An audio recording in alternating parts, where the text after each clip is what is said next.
Welcome! In this BI Quick Tip video, we will explore the use of hierarchies on different reports, enabling you to better view and manage your financials. In this example, we've executed the fund statement report for one of our funds. You can see the default view uses a hierarchy to group your commitment items for easy viewing, but further analysis of this report might be required. I'll show you a quick way to change the hierarchy view on your report.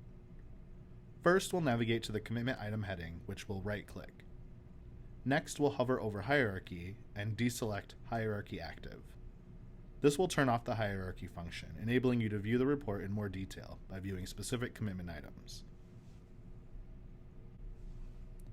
You can reactivate the hierarchy in a similar way by right-clicking the commitment item heading and selecting Activate Hierarchy. After reactivating the hierarchy, you'll notice it looks a little different. It will automatically default to the highest level after you reactivate the hierarchy. You can adjust this too by right-clicking the commitment item heading, navigating to Hierarchy, and then hovering over Expand Hierarchy. Here you can pick the level that makes the most sense for you to easily analyze your report. The higher the level, the more information is displayed.